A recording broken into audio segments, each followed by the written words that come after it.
pada mata kuliah kimia organik 1, saya ulangi kembali bahwa mata kuliah ini adalah mata kuliah yang membahas tentang pengetahuan dari struktur atau ikatan kimia, pengenalan stereokimia, sifat, struktur dan reaksi-reaksi senyawa alkana, alkena, alkuna, alkil halida, eter, alkohol, amina dan juga senyawa-senyawa aromatis.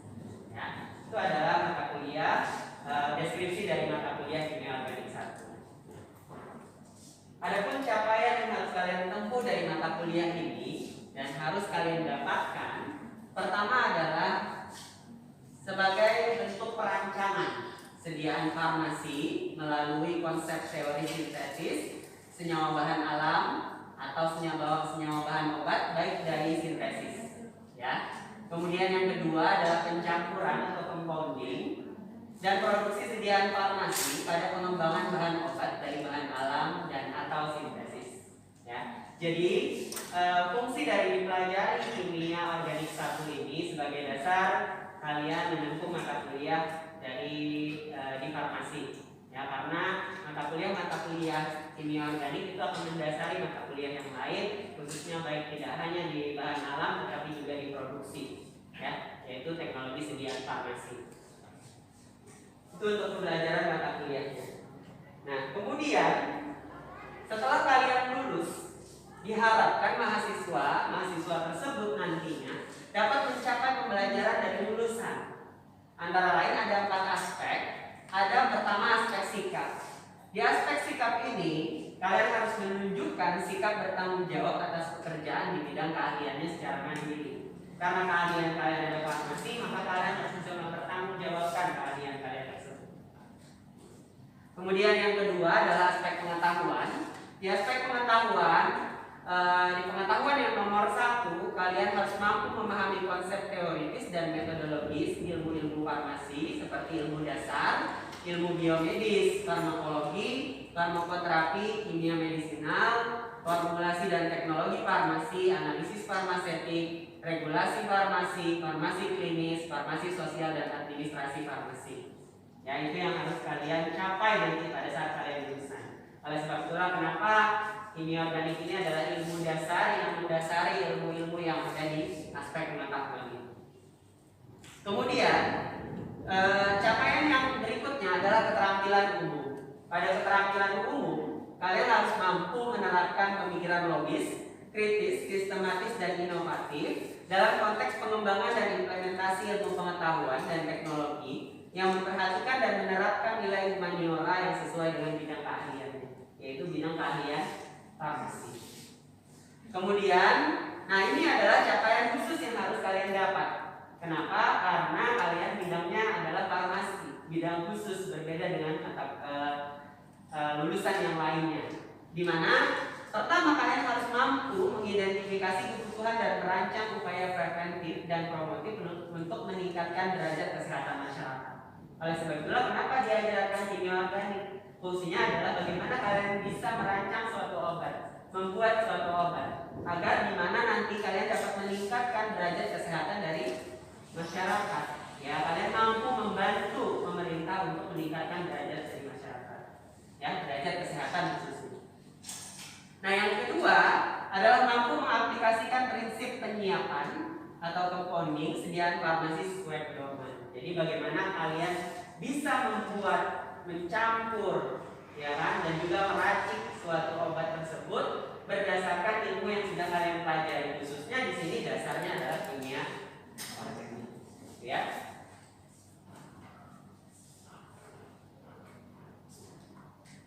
Pada pembelajaran kimia organik, utamanya pasti, ya kan, ada rencana pembelajaran semester. Di mana rencana pembelajaran semester ini adalah rencana per minggunya dalam 16 pertemuan. Itu topik-topik apa saja yang harus kita bahas, apa yang harus kalian dapat untuk bisa mencapai mata kuliah yang kimia organik ini dan juga mencapai lulusan yang memang sesuai dengan apa yang sudah saya sampaikan sebelumnya.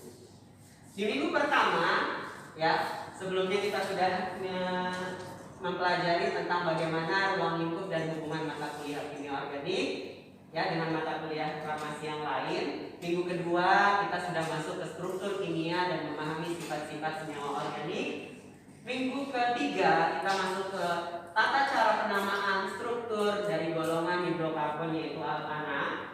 Keempat adalah alkena. Minggu kelima kita masuk ke alkuna. Minggu keenam masih pada hidrokarbon tetapi golongan alkil halida. Dan minggu ketujuh reaktivitas dan reaksi pada alkil halida. Baru kemudian kita ujian tengah semester. Di minggu ke-9 itu adalah masuk ke materi yang baru setelah UTS, yaitu struktur dan nomenklatur benzena dan senyawa aromatis. Ya. Kemudian minggu ke-10 kita masuk ke reaktivitas dan reaksi substitusi aromatik elektrofilik pada benzena. 11 kita masuk ke reaksi substitusi aromatik elektrofilik kedua dan ketiga dari benzena juga. Dan ke-12 kita kemarin masuk ke struktur dan nomenklatur sifat reaksi dan pembuatan alkohol. Begitu pula minggu ke-13 kita juga masuk ke bagaimana tata cara penamaan sifat reaksi dan pembuatan fenol.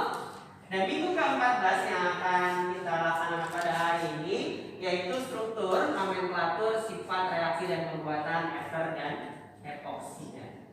Ya, nanti minggu terakhir, minggu ke-15 sebelum UAS adalah mempelajari bagaimana tata cara penamaan sifat reaksi dan pembuatan amina serta aril amin atau anin. Baru setelah minggu ke-15, minggu ke-16 adalah ujian akhir semester. Ya. Itu untuk rencana pembelajaran semester yang kita sudah masuk pada sampai tahap minggu ke-14, ya, yaitu ether dan epoksi.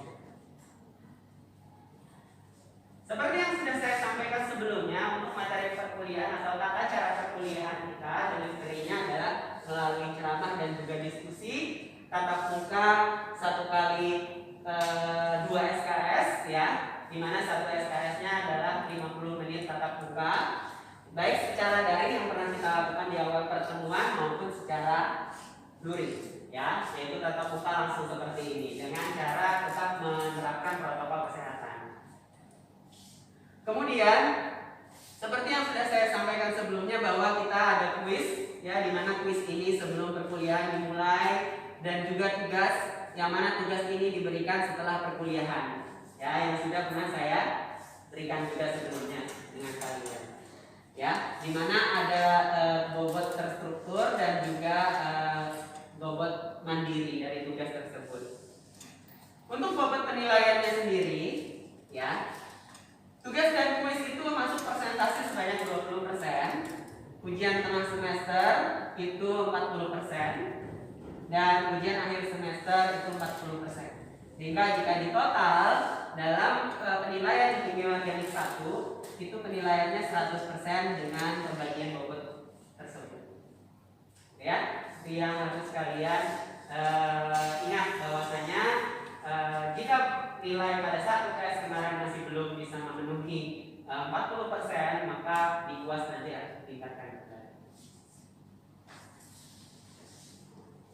Baik, kita langsung masuk ke materi minggu ke-14 yaitu ether dan epoksida. Ether dan epoksida ini adalah golongan yang mana ada hubungannya dengan alkohol dan juga air. Jika kita kembali lagi membahas tentang alkohol, ya, kita ketahui bahwa alkohol memiliki kerangka dasar ROH. Ya, ini adalah alkohol. Di mana R-nya itu boleh alkil atau R-nya boleh air, yaitu fenil. Ya, ini atau benzena. Itu untuk alkohol. Sedangkan untuk ether itu sendiri, kerangka dasarnya memiliki kemiripan dengan alkohol, tetapi hidrogen pada alkohol itu diganti dengan R juga. Ya, jadi rumusnya atau rumus atau struktur dan molekulnya itu menjadi ROR. Ya, jadi kalau pada alkohol itu adalah di mana yang kita rubah itu adalah hanya satu R-nya saja. Tetapi pada ether itu rumusnya diubah hanya menjadi R. Menjadi R aksen. Ya, ini untuk membedakan antara R dengan R aksen. Ya, karena R dan R aksen itu bisa saja rumus yang berbeda. Ya. Di sini sama halnya juga dengan alkohol, R-nya itu boleh alkil. Ya. Baik R maupun R aksen itu boleh alkil. Kemudian R dan R aksennya itu juga boleh arid atau fenil.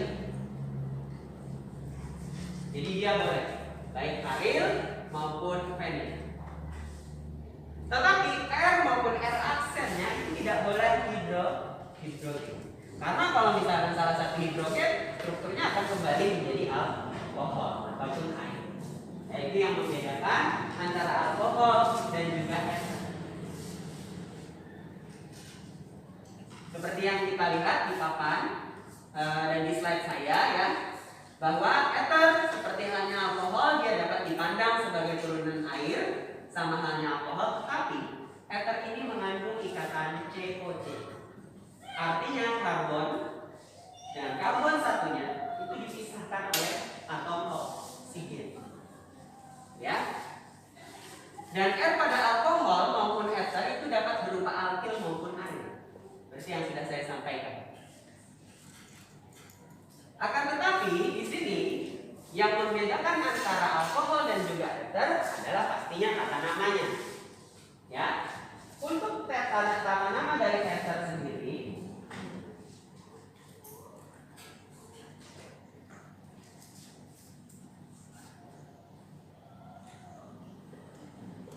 dibagi menjadi dua. Pertama ada tata nama lazim. Ya, jadi ada tata nama lazim dari ether. Tata nama lazim dari ether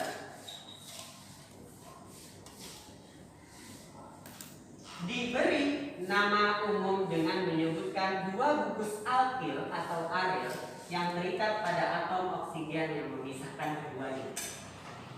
Ya, untuk ether simetris, kedua gugus yang terikat O adalah identik dan diberi awalan D. Nama umum atau nama lazim dari ether ini harus diberi akhiran ether. Ya, contoh, misalkan R atau R aksen atau R aksennya berupa CH3. Ya, berarti kita kembali ke rumus molekul dari ether yaitu ROR. O berikatan dengan 2R, di mana baik R maupun R aksennya adalah CH3. Berarti di sini kita ganti CH3, ini CH3. Seperti yang kita ketahui bahwa gugus CH3 nama alkilnya adalah metil, ya. Karena di sini ada metil, ya, gugus alkil di sebelah kanannya juga berupa metil. Pertanyaan saya adalah, apakah gugus alkilnya adalah identik? Identik, ya. Sehingga jika gugus alkil atau aril simetris adalah identik, maka diberi awalan di sebelum kata alkil tersebut. Ya, jadi namanya adalah dimetil ether karena penamaan lazim harus diberi akhiran ether. Ya, jadi untuk penamaan lazim dari ether itu tergolong mudah. Ya, kalian hanya perlu mengenali gugus-gugus alkil yang terikat pada oksigen dari ether tersebut. Contoh lagi misalkan adalah yang ada di slide saya ini. CH2CH3, nah adalah nama alkilnya etil. Ternyata di sebelah kanannya dari struktur O ether ini juga merupakan etil. Sehingga di sini bisa kita katakan bahwa alkilnya simetris simetris atau identik. Sehingga sebelum kata alkil itu harus diberi awalan diakhiri dengan kata jadi namanya adalah dietil. Kemudian jika gugus alkil atau arel dari ester itu tidak identik, maka baru diurut secara alfabetis. Contohnya adalah pada struktur yang kedua di tengah. CH3 adalah metil. CH dan CH2 yang ada ikatan rangkap 2 ini disebut dengan vinil. Ya. Kalau kita sebut ini etena bisa, tapi kalau dia jadi alkil namanya adalah vinil. V dan M abjadnya adalah duluan M, sehingga ditulisnya metil vinil ester. Diurut secara alfabetis. Tetap diakhiri dengan kata F. Begitu pula dengan struktur yang di sebelah. Di sini ada gugus alkil berupa metil juga, ya, CH3. Dan di sini ada benzen. Benzen jika dia menjadi cabang maka namanya adalah renil. Ya, renil ini adalah benzen yang menjadi cabang.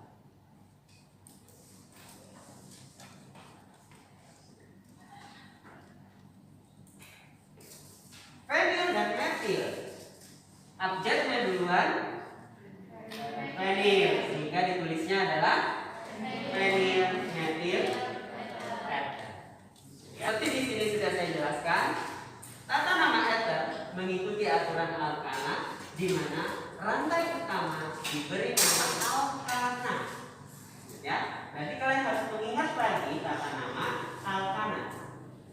Rantai utama diberi nama alkana, yaitu salah satu gugus alkil terpanjang yang terikat pada atom oksigen. Jika sama panjang, maka pilih salah satu.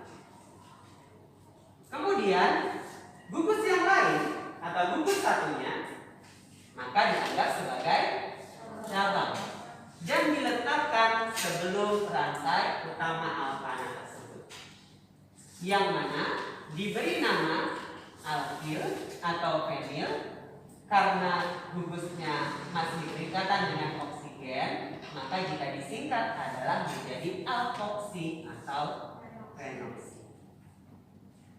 Untuk gugus cabang alkoksi atau fenoksi yang tidak terletak atau yang terletak bukan pada karbon alkana utama nomor 1, maka diberi penomoran sesuai letaknya. Ya. Sebelum kita masuk ke sini, kita masuk ke contoh dari dimetil ether. Dimetil ether gugusnya identik antara alkil kanan dan juga kiri. Berarti kalian pilih salah satu. Saya tuliskan kembali CH3 CH3. Pilih salah satu mana yang terpanjang. Karena sama panjang, anggaplah ini adalah rantai utama.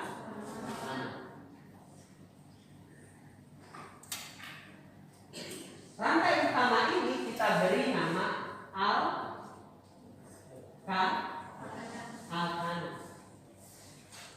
Jika pada alkana rantai karbonnya hanya satu, namanya metana. Berarti gugus utama ini namanya adalah metana. Gugus yang lainnya, karena di sini sudah kita kasih nama, gugus yang lainnya yang belum kita kasih nama adalah O dan CH3. Berarti ini adalah cabang. Karena cabangnya ini terletak pada karbon nomor 1, O-nya, ya kan? O-nya terletak pada karbon nomor 1, maka cabangnya tidak perlu dikasih nomor, karena dia berada di karbon nomor 1. Tetapi cara memberi nama cabangnya adalah kita tetap tuliskan alkilnya. CH3 itu alkilnya namanya alkil. metil ditambah, oh itu adalah atom dari oksigen, simbol atom oksigen. Oksigen. Sehingga metil ditambah oksigen kita singkat, hapus il-nya, hapus gennya, disingkat menjadi metoksi. Maka namanya menjadi metoksi. Saya contohkan lagi, misal CH2, CH3, CH2, O, CH2, Kalau nama lazimnya apa?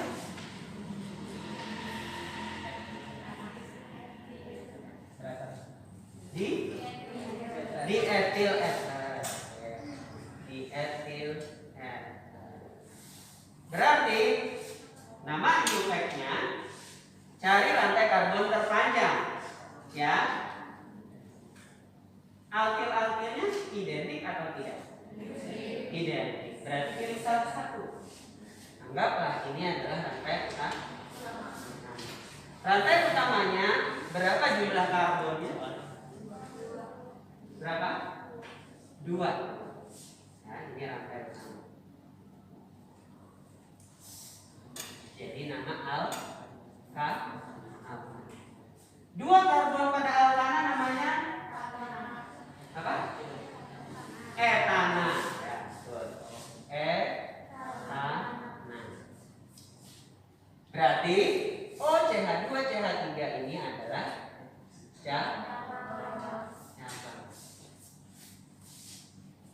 CH2 CH3, nama alkilnya apa? Etil.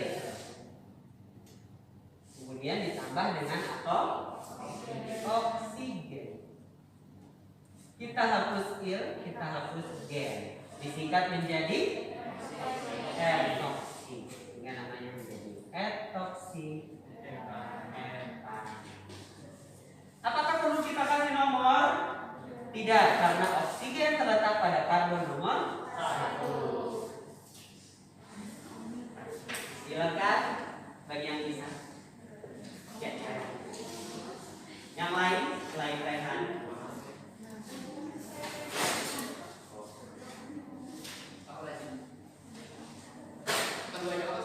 Satu-satu. Ya, silakan. Siapa namanya, Nak? Alfa.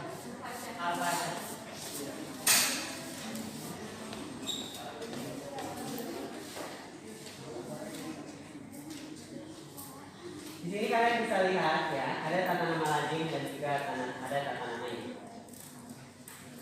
Yang nomor 1, baik sebelah kanan atau sebelah kiri rumusnya tidak identik, ya kan? Sehingga kita harus uruskan mana sesuai dengan abjad terlebih dahulu. Seperti yang sudah saya sampaikan tadi, bahwa ada tata nama alkana yang berbeda dengan tata nama alkil. Contoh seperti pentana, ya, jumlah karbonnya 5.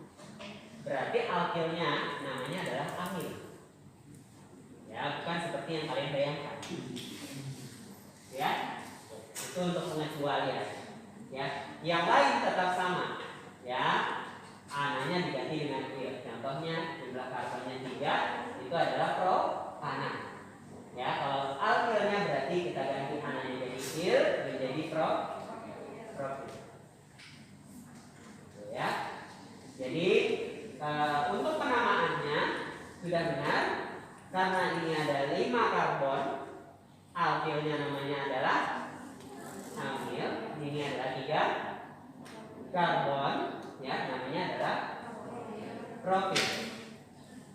Ya, jadi namanya diurutkan secara abjad amil, propil, et. Walaupun di sini, gitu ya, walaupun di sini oksigennya tidak terletak pada karbon nomor 1, jadi boleh tetap dituliskan tidak menggunakan nomor. Ya, hanya nama amil, propil, et. Ya, karena sebenarnya nama lazim itu juga jarang digunakan untuk yang tidak identik. Biasanya pasti digunakan kata nama UPAC. Nah, sekarang bagaimana kata nama UPAC-nya? Kita sudah bisa tahu bahwa rantai karbon terpanjangnya adalah pentana 5 karbon. Nomornya dari ujung sebelah mana yang paling dekat dengan atom oksigen?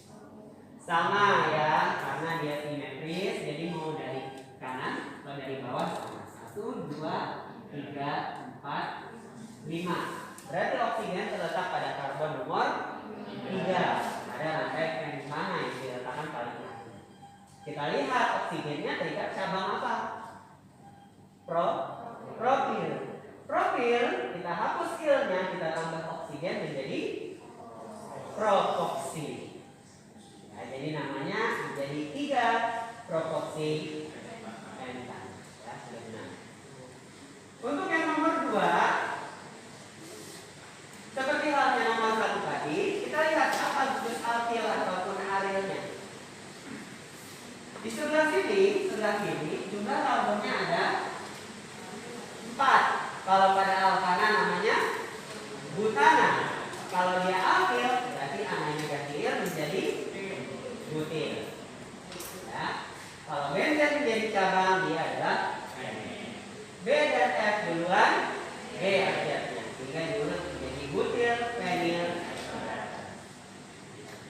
Ya, untuk tata nama lagi. Untuk tata nama UPAC, seperti yang sudah saya sampaikan bahwa jika ada benzen yang terikat koester, kemudian ada alkil atau alkana, ya, sependek apapun rantai karbonnya, maka dia tetap menjadi rantai utama. Jadi ini rantai utama. Ada 4 karbon, nomornya dari mana? Sebelah kiri atau dari bawah? Dari bawah, karena paling dekat dengan atom oksigen. 1, 2, 3.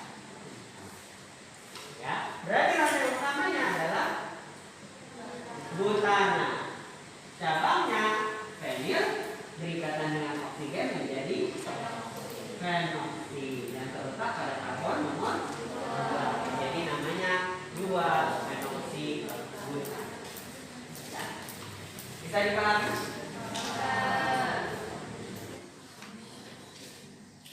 Ya, ada pertanyaan? Tidak ada?